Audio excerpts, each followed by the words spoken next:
This is Cyber Mentors and Consultants. In this video, we shall be looking at cybersecurity policies, development and implementation strategy, how to develop, write your policy, document your policy, and then how you implement policies. So if you have not subscribed to our YouTube channel before now, please endeavor to subscribe, and then so that when next we have another new video, you'll be notified. Thank you for subscribing. And then so looking at cybersecurity policy, there's no acceptable definition of what a policy is, but ideally, a cybersecurity policy is a document, that is written, and this document, it describes or it outlines the intentions of the organization regarding, how they want to achieve their cybersecurity goals. What strategy, what approach do they want to use, in securing their information and information assets. So everything that organization want to do in terms of achieving the cybersecurity objective advisably should be documented, in the form of a policy that guides how this objective will be achieved. And then the typical policy that, like I said before, there's no acceptable format or something. A typical policy, ideally on the first page, we have a little a box, or what I call a kind of a table, like a table, better said, a table, that says the date of the policy, what version. If it is the first policy, it could be like version 1.0. It also has the date it was written, next review date, which is typically maybe a year from the date it was written or approved. And then we have the policy owner who is to drive the policy, who reviewed it and who approved it. So that's like a table. So, and then going further, the policy to have what is called the scope. In other words, the scope of a policy must be defined. What does the policy cover? What functions, what department, what offices, what system, what branches, you know, that the scope the policy will cover. In other words, does it apply to all your system, all your network, all your people, all your functions, and all your departments and stuff like that? And then what objective? What is the purpose? Why do we want to have the policy? What security objective does he want to achieve? And then inside the policy also, we have what is called roles and responsibility. Who does what? Within the policy, we have responsibility of the management to ensure that the policy is circulated or is implemented. We have the policy, the responsibility, maybe for example, the HR or the CISO, or who, in other words, you also have the role of maybe probably the IT team and stuff like that. Not depend on the type of policy and the nature of the policy. And then also the next thing in policies also is that what or who does the policy apply to? Does it apply to everybody in the organization? Does it apply to just a section? Maybe, for example, if it is a software development policy, probably might not apply to everybody in the organization. It might only apply to yeah, those in IT and also maybe in development team. And then the policy statement. What is the policy statement? That is the core, the core policy itself. The core policy itself. If, for example, if it's a password policy, it is in this policy statement that you define what exactly you want to achieve regarding the password, how the password will be configured, how many digits and all that. So that is exactly what the policy is all about. Then you also look at what regulations are you complying with, what standard, is it ISO, is it Cyber Essential, is it UK Data Protection Act, is it NIST, so what is it PCI DSS, so what regulation or what standard does the policy, comply with? What are you trying to, because every policy must also comply with a particular standard or regulation or something like that.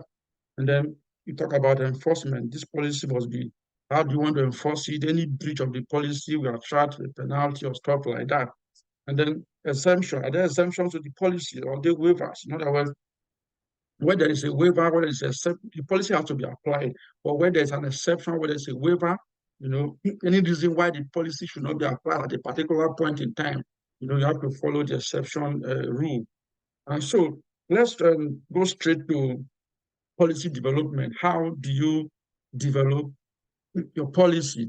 It starts ideally with requirement gathering.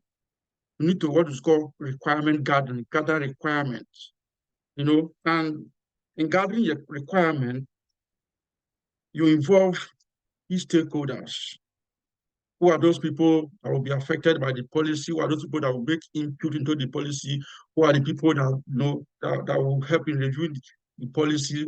So these are key stakeholders. We're talking about requirement gathering, and in requirement gathering, every policy development will answer certain questions. For example, the why of the policy. Why do we need the policy? In other words, there must be a business need for the policy. You can't just write policy because you want to write policy. There must be a need for a policy. So you need to establish a business need for the policy. For the cybersecurity specialist in that organization, you might have to advise organization we need to have this policy, and this is the reason why we need to have this policy. There must be a business need. Alternatively, the management of the organization can come up, okay, we need this policy, and they want you as the cybersecurity specialist to develop this policy. So when you establish a business need, then you have to get approval for the policy to be written. Approval for the policy to be written, and then um so the next thing you're going to, in terms of information gathering, at this point, we're not writing the policy, we're just gathering facts and figures, information. And the next we're going to talk about information gathering is what information are we going to, is the policy, and what information will be protected in the policy? What information are we trying to protect? Is it our, if it's our access, are we going to protect access to, protect unauthorized access to our system? Is there an access control? So look at what exactly are we trying to protect? Also another thing that I'm going to ask is that what risk is being managed with this policy? Because, for example, every policy comes with controls. Every policy comes with controls. Can be that the policy is going to address a particular risk in the organization, going to address a particular vulnerability. So what risk are we addressing here? And then what control is the policy?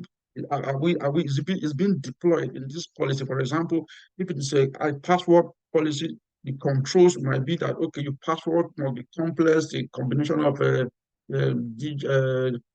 small letters, cap letter, and all that. So look at what control, because in other words, what control are we deploying? What safeguard we putting in place using this? In this policy, what safeguard do we want to put in place?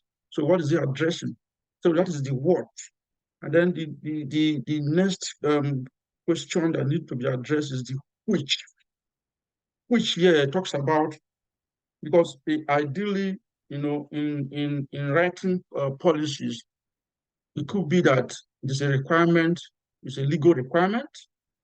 It could be that the policy is also addressing a regulatory requirement. For example, the regulators want you to implement a particular control, and this control has to be, documented in a policy. So, which of this regulatory requirement is it?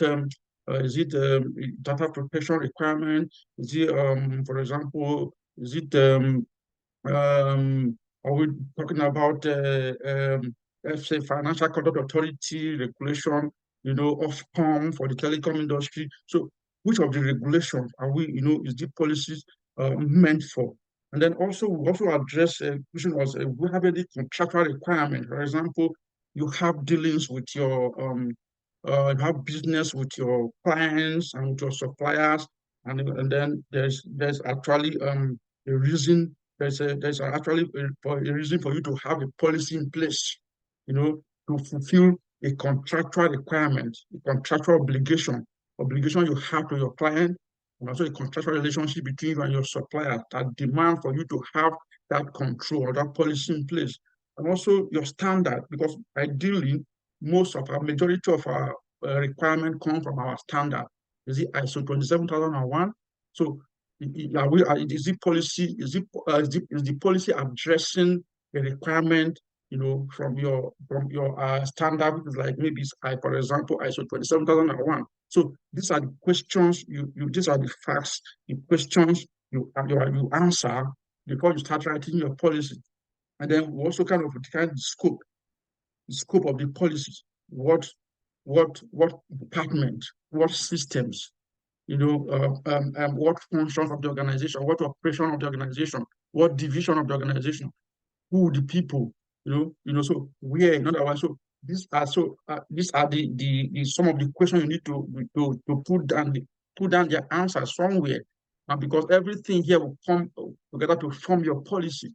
And then also look at what part of the business is affected by the policy. Like I said earlier on, is it human resources policy? Does it affect everybody, or is it a development policy, like a software development policy, which probably is, will apply to the development team, the IT team. So we have to identify what part of the business or development can be our developmental activities, our manufacturing activity, or our core operation. So look at the part of the business that are affected by the policy, or is it the totality of the business or the organization? And then we also have to identify who's the policy owner, who's the policy driver. Policy owner here, for example, is the person who's meant to drive the policy. If it is a human resources policy, definitely the policy owner should be the human resources manager, the person that is meant to implement this policy, because after writing your policy, it's meant to be implemented by somebody or by a department or by people. But an individual or something or a group of people must be responsible for the implementation and driving the policy. And then who are the interested parties, interested stakeholders, internally and externally? Who are the interested parties? It could be that, the legal team, the data protection team, the IT team, with internally or externally. Is it contractors? Is it regulators? So you need to be able to identify who are the stakeholders that will make input into the policy. If it's internal stakeholders, your legal team, finance team, or that. So these are the people that, people that will be affected by the policy alternatively, or who are the people that will make input in this policy in terms of, bringing suggestions, bringing ideas, or vetting or reviewing. So these are some of the questions that you need, to be able to have answers to before you actually write your policies. That's what we mean by gathering information.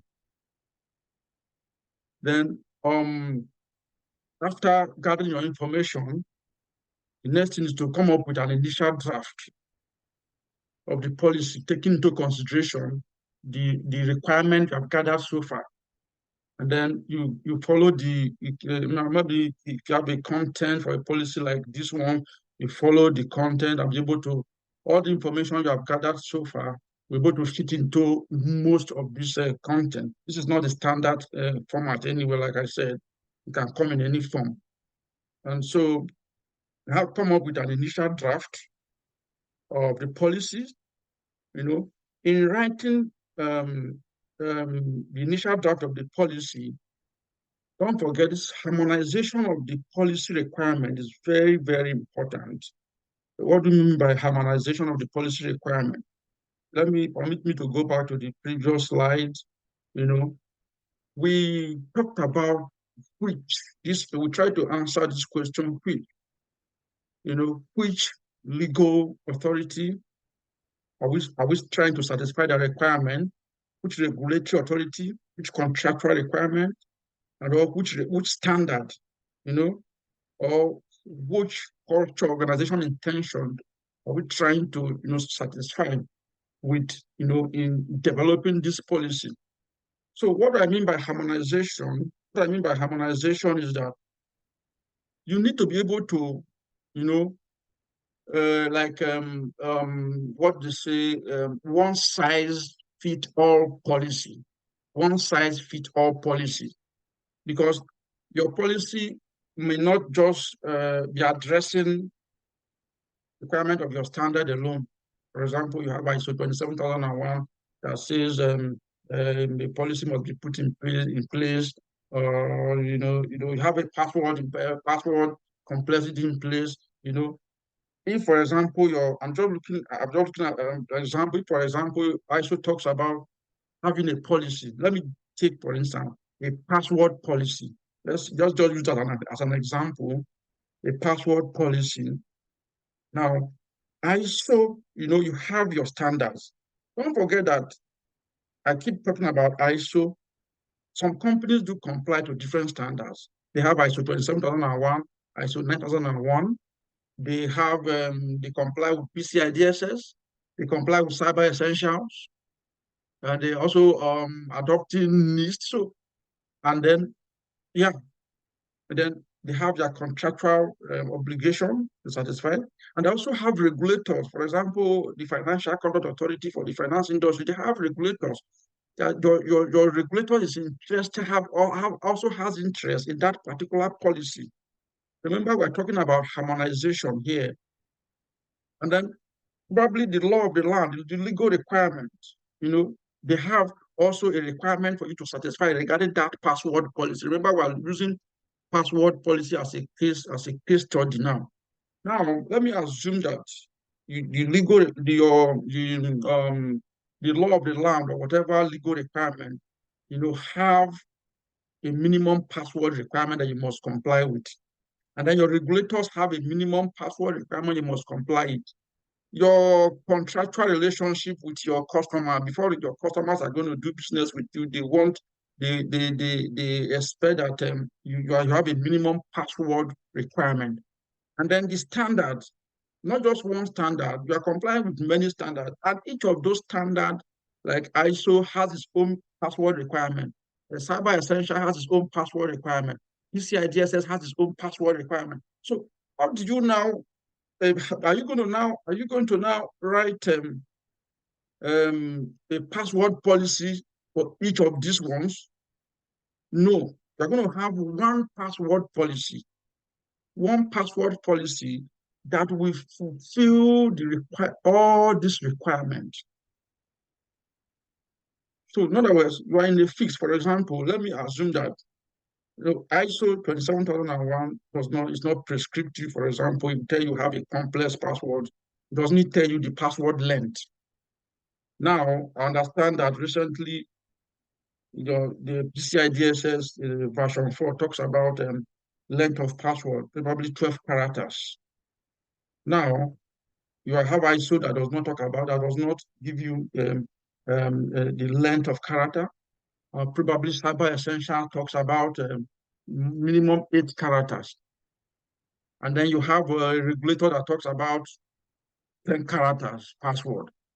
So in other words, you are like in a fix. How do you now address all this? And don't forget also, whatever you want to implement must also take into consideration the company's own requirement, company's own objective. Now, how do you now align all these interests, also including company's own objective, to come up with a policy which is like one size fits all, a policy that will take into consideration all these requirements, and will now become fit for purpose. So in this example of a password policy, if PCI DSS has 12, the other one has 8, another one has 10, that means, unavoidably you have to have a policy, a password policy that is 12 characters, minimum 12 characters. And that takes care of all the requirements, of all the regulatory requirement, contractual requirement of different standards. Because from the example we have used now, the PCI DSL has the maximum, which is 12, other one has 8, has 10, and all that. So if you have a 12-character password, a 12-character password policy, it takes care of all the requirement, all these requirements. That's what we mean by harmonization. Harmonization. So don't also forget that the harmonization, also look at, does the organization have the infrastructure to implement, or the tools to implement a 12-character password? So these are some of the things we're going to take into consideration. That's what we mean by harmonization.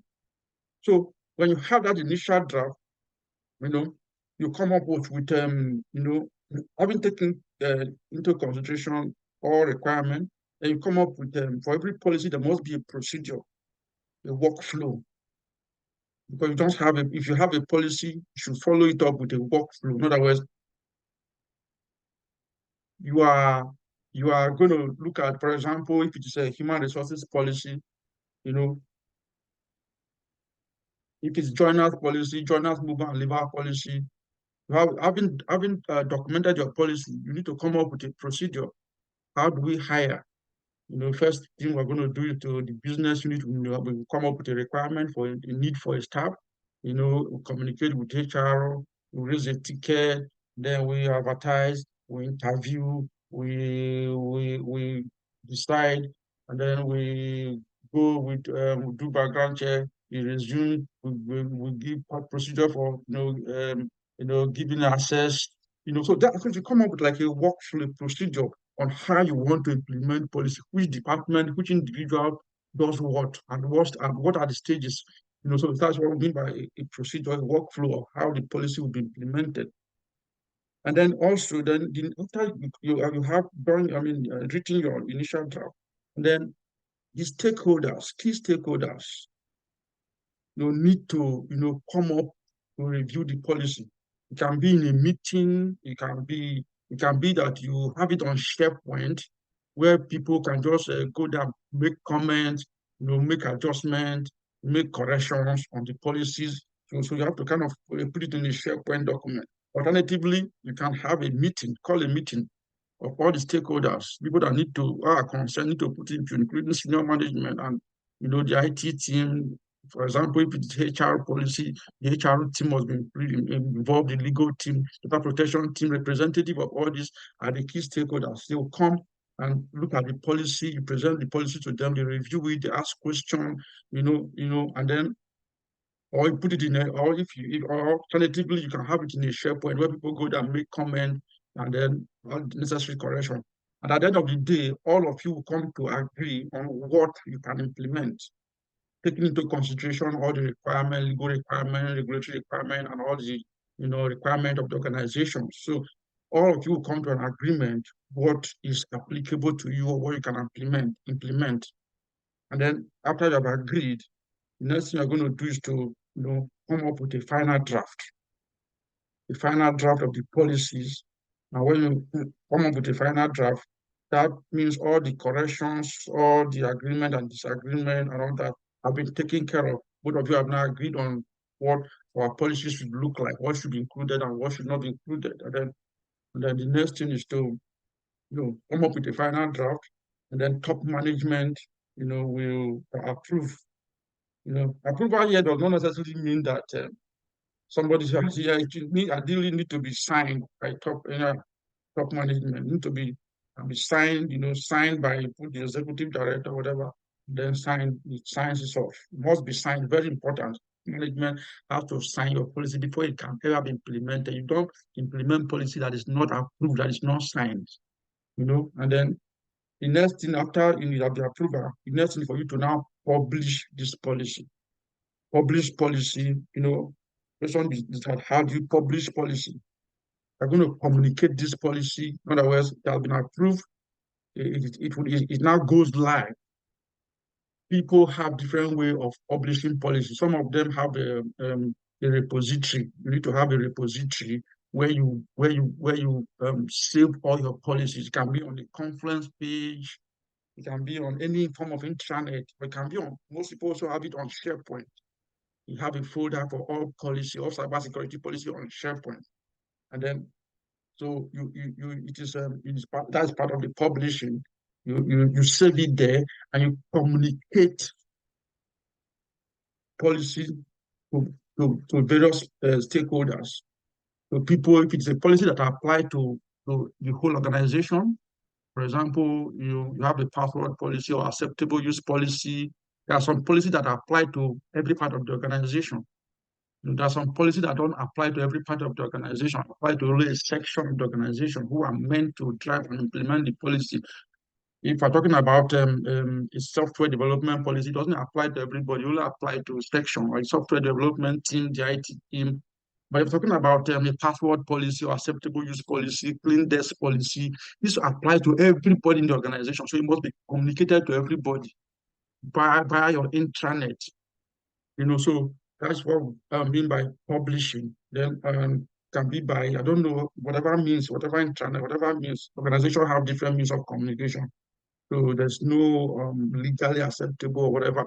But it's also based on whatever you are complying with or the peculiarity of your organization.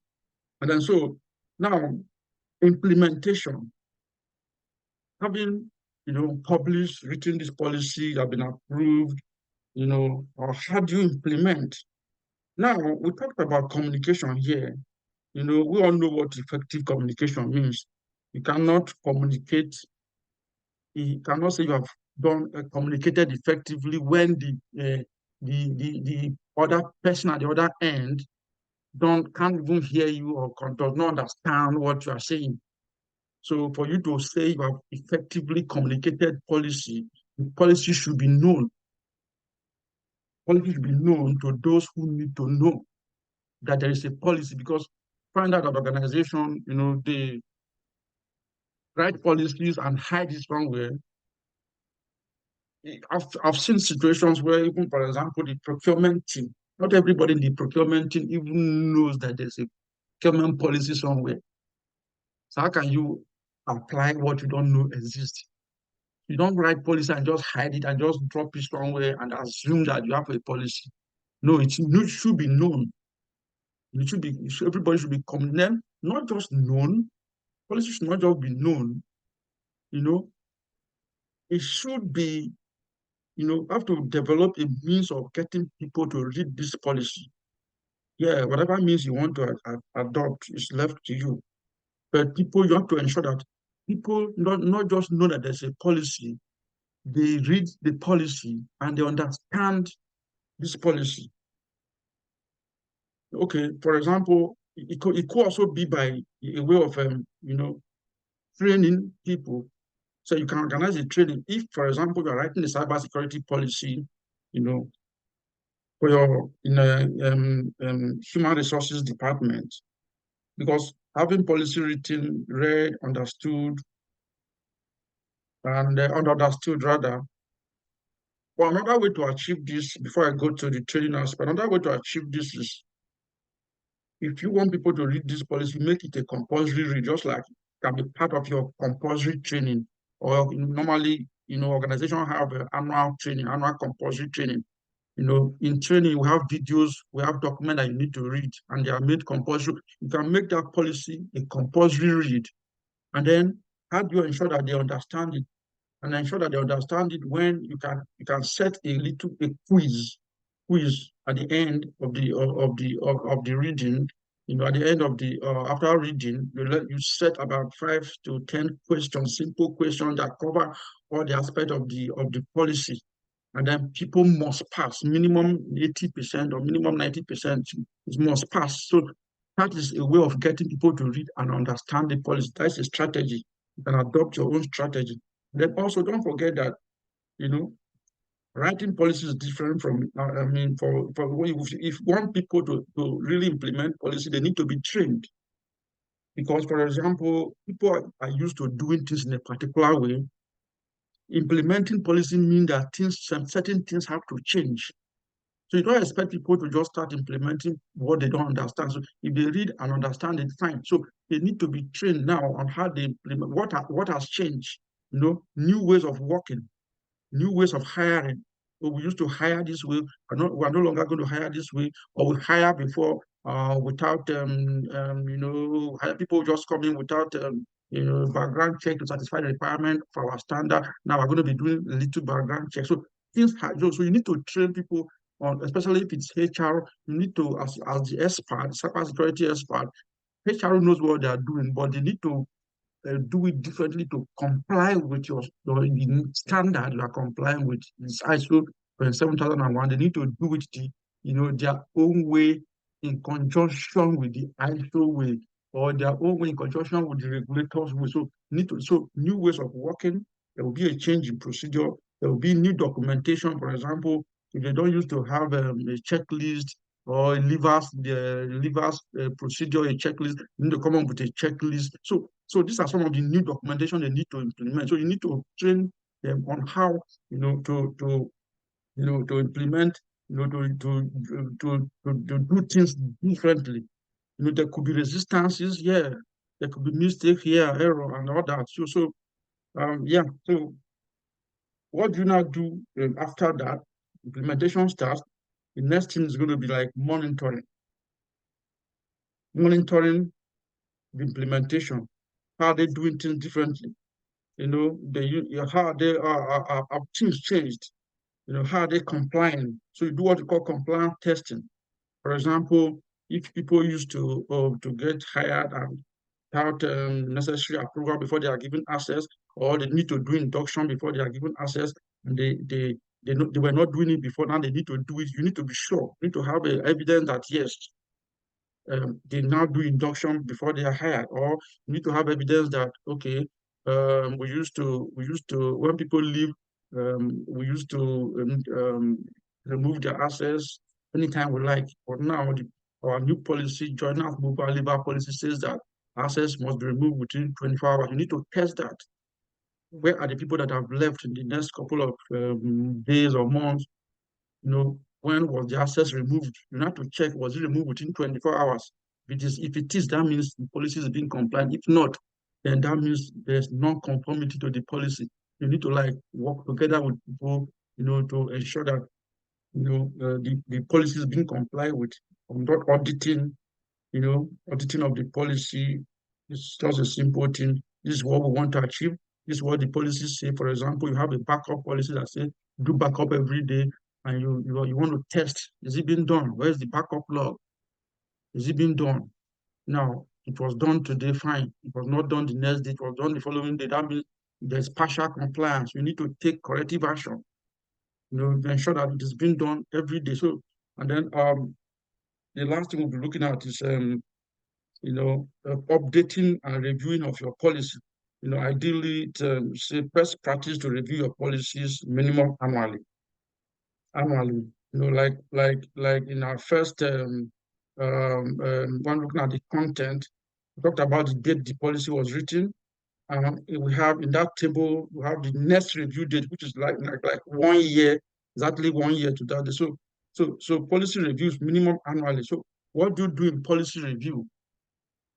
Don't forget that there are other reasons why policies cannot be annually. It can be done to regular intervals because ideally should be done minimum annually or at regular intervals where, for example, where there's a new risk, there's a change in operation, a change in law, a change in your legal requirement, a change in your standard, maybe your standard, we have ISO 27001, 2039, we have 2022, we need to move to, so there's a change in standard, or the standard come up with a new law, we need to have password of 10, but the standards has changed and said, oh, no more 10, it's going to be 12 now. So that means at that point, you need to review your policy and change your. So policy review does not always have to be annual, but minimum annually if none of these reasons happen. So what do you do inside review? So that review, you're going to have a new version. If nothing has happened, if the policies remain the same or nothing has changed, only changing the date of the policy on the policy is a review. This policy was written 21st of July 2021, and then we are now in 21st of July 2022 or 2023, whatever. So changing the date from 2021 to a new date of 2022, then the version which was version 1.0 will now change to version 1.1. So that is a review. The review does not necessarily mean that you must change something. If there's nothing to change, there's no reason to change, or you can make some amendment. Or you can say, okay, based on the risk, we have assessed our risk, certain things need to change, we need to remove or add something. So that is a review. A review can be just changing of version and changing of date. So thank you. That's the end of this presentation. Like I said before, don't forget to subscribe to our YouTube channel, and then other videos will come up, and as they come, you get notified. Thank you very much.